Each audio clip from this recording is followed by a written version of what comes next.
Shiver Me Nightly. Welcome, listeners, to Shiver Me Nightly, where the darkness whispers and every story pulls you deeper into the void. If you're tuning in for the first time, brace yourself for tales that twist the familiar into nightmares you won't forget.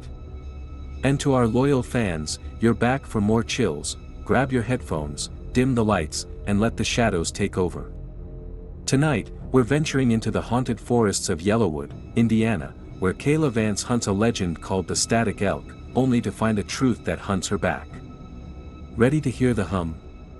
Let's step into the woods. In the dense, whispering forests of Yellowwood, Indiana, the trees guard secrets older than time. For Kayla Vance, a freelance journalist chasing strange stories, the Static Elk was just another tale to sell, until a photograph that wasn't hers and a hum that followed her home turned her world upside down. As mirrors crack, trees twist into spirals, and shadows take shape, Kayla's search for answers becomes a fight for survival. Welcome to a story where the forest listens, and the void watches back. Step into the clearing, but don't expect to leave unscathed. My name's Kayla Vance, 29 years old, a freelance journalist scraping by in Yellowwood, Indiana. I've spent the last 5 years chasing stories that live in the shadows, cryptids, hauntings, urban legends, anything weird enough to land a podcast episode or a feature in some niche online magazine. It's not a glamorous life. My one-bedroom apartment is a mess of notebooks, empty energy drink cans, and a laptop that's seen better days. I've interviewed self-proclaimed vampire hunters, photographed abandoned asylums, and recorded hours of grainy audio in haunted cornfields. Most of it's nonsense, but every now and then, a story feels real, like it's watching me as much as I'm watching it. Last month, I got a tip that pushed me into something I wasn't ready for, a legend called the Static Elk, tied to missing hikers in Yellowwood State Forest. The tip came through an anonymous email, short and cryptic: look into the Static Elk. Yellowwood Forest. It's not a myth. Attached was a grainy photo of a clearing, with a faint spiral etched in the dirt, glowing blue under moonlight. The email mentioned hikers vanishing, rangers whispering about a creature with antlers that sparked like static and eyes like dying stars. I figured it was folklore, maybe a prank, but the photo stuck with me. That spiral didn't look natural, and the forest had a reputation: hikers disappearing, strange lights at night, stories the locals avoided. I saw a chance for a killer podcast episode, maybe even a series if I played it right. I packed my gear, recorder, laptop, flashlight, camping supplies, and headed into Yellowwood, ready to spend a week in the woods. The forest was thicker than I expected, a labyrinth of pine and oak that swallowed the sun. The air smelled of damp earth and something sharper, like the tang of ozone after a storm. Pine needles crunched under my boots, and the silence was heavy, broken only by the occasional bird or rustle of leaves. I set up camp near a trailhead, my tent a flimsy barrier against the vastness of the woods. That first evening, I wandered the trails, recording ambient sounds: wind through the branches, distant owl calls, the hum of insects. I narrated as I walked, describing the forest's eerie beauty, hoping to capture the mood for my listeners. But when I played back the footage that night, there was something else: a low, rhythmic hum, like a choir chanting underwater. It wasn't in the air when I recorded, it was only on the tape. I checked my recorder, thinking it was a glitch, but it was fine.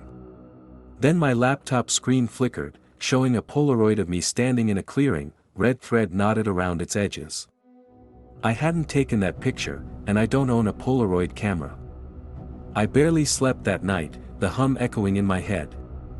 I kept my flashlight on, sweeping it over the tent walls, half expecting something to be watching. By dawn, I found the clearing from the photo, about a mile from my camp. It was a perfect circle, 50 feet across, with no trees or grass, just bare dirt and a spiral carved into the ground, glowing faint blue like bioluminescent algae. The trees around it leaned inward, their branches twisted as if reaching for the center, their bark curling unnaturally.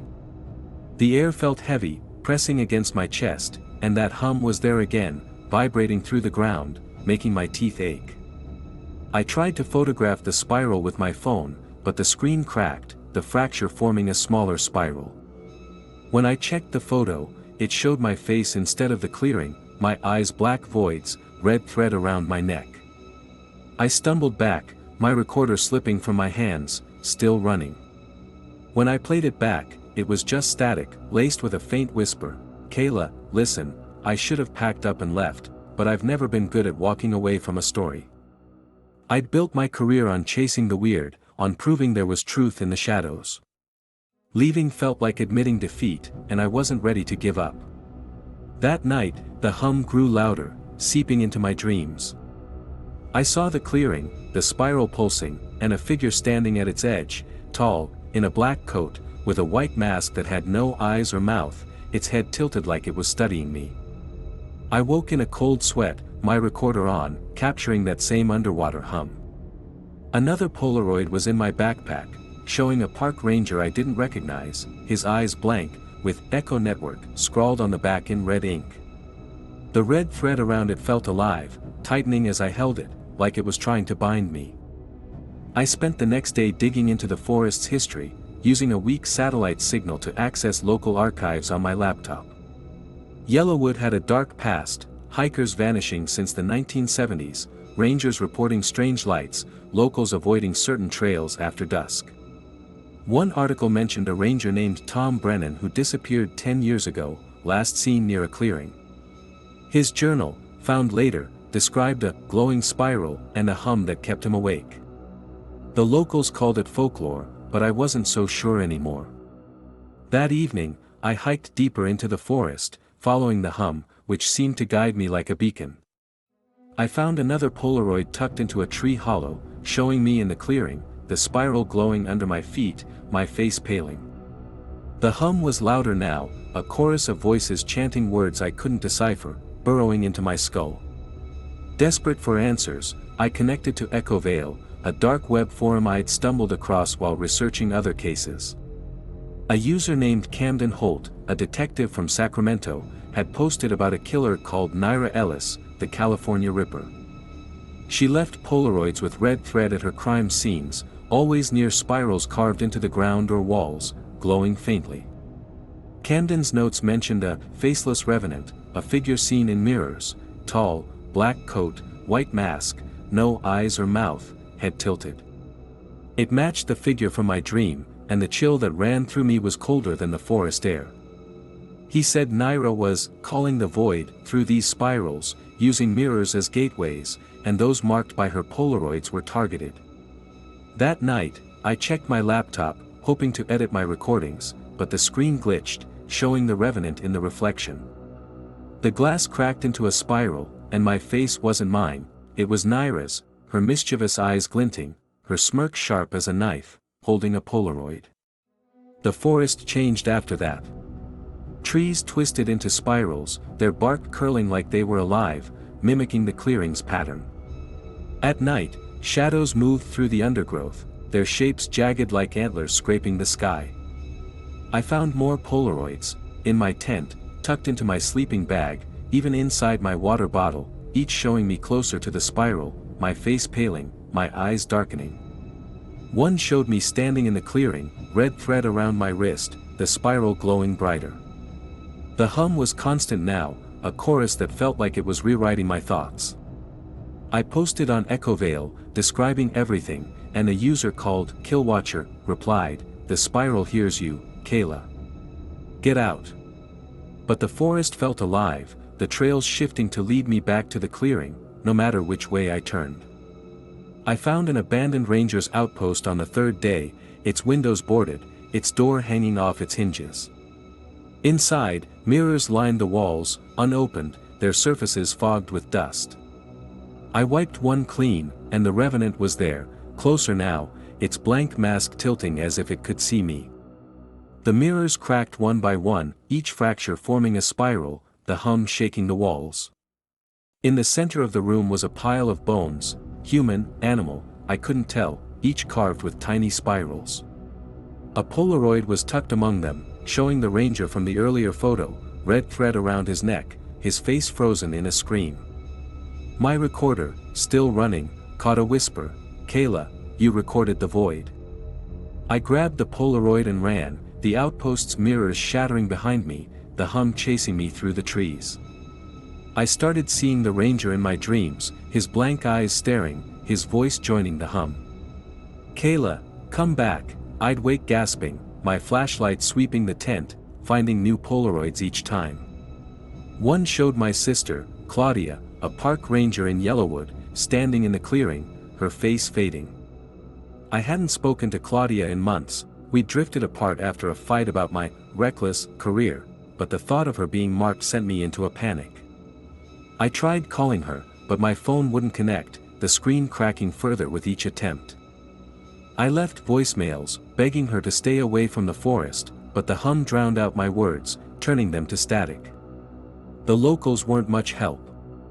I hiked to a nearby town, a cluster of gas stations and diners on the forest's edge, hoping for answers. The bartender at a dive called the Rusty Pine knew the Static Elk legend but dismissed it as ranger nonsense. He mentioned Claudia, though, saying she'd been asking about missing hikers, her face pale the last time he saw her. An old man at the counter, half drunk, muttered about lights in the woods and a hum that drove his dog mad. He wouldn't meet my eyes, and when I pressed him, he left without a word. I bought a map, hoping to plot a way out, but the trails marked on it didn't match the ones I'd walked, like the forest was rewriting itself. I returned to the clearing on the 5th day, drawn by the hum, which felt like it was pulling me apart. The spiral was deeper now, a pit that seemed to swallow the light, its edges pulsing with blue fire. Nyra stood at its edge, her eyes glinting with malice, holding a Polaroid camera. "Kayla," she said, her voice layered with the hum, "you recorded the void." The spiral pulsed, and the revenant stepped from the air, its blank mask inches from my face, tilting as if curious. My recorder screamed static, the sound shredding the silence. I ran, branches clawing at my arms, the forest closing in like a trap. The hum followed, louder in my head than in the air, chanting my name like a curse. I'm heading to Grinstead now, where Camden Holt's gathering survivors. The Polaroid in my pocket shows me in the clearing, my eyes black, red thread around my wrist. The forest spirals are everywhere, carved into trees, etched in the dirt, glowing faintly in the dark. The hum's in my bones, a constant drone that promises no rest. Nyra's out there, her camera clicking, and the revenant's listening, its blank face etched in every shadow. I don't know if I'll make it to Grinstead. The Polaroid feels heavier, like it's pulling me back to the clearing. The hum chants my name, and part of me wants to turn around, to step into the spiral and face whatever's waiting. But I keep moving, my flashlight cutting through the dark, my recorder still running, capturing nothing but static now. I think of the stories I've chased, the ones I thought were just myths. This one's real, and it's chasing me. I think of Claudia, of the fight that pushed us apart, of the promise I made to be a better sister. If she's marked, if she's in that clearing, I have to find her. The forest feels alive, the trees watching, their branches curling like fingers. I've spent my life chasing truth, but now it's chasing me, and I don't know if I'm strong enough to face it. The trail stretches on, the hum grows louder, and the stars above flicker like they're fading. I keep walking, because stopping means giving up, and I'm not ready to do that. Not yet. Kayla Vance flees Yellowwood's haunted woods, chasing a flicker of hope as the spirals close in. The hum lingers, tying her to a truth that watches from the shadows. Nyra Ellis and her Faceless Revenant are out there, their game far from over. Will Kayla find safety, or will the void claim her voice? The echo never sleeps, and neither will you after this tale. Keep your ears open, listeners, and beware the next reflection you see. What a chilling trek through Yellowwood's twisted trails, listeners. If Kayla's story left you clutching your headphones, heart pounding, we've got more nightmares in store. Loved this episode? Please subscribe to Shiver Me Nightly for more tales that'll haunt your nights. Drop a comment below, have you heard a hum in the dark or seen a spiral in the woods?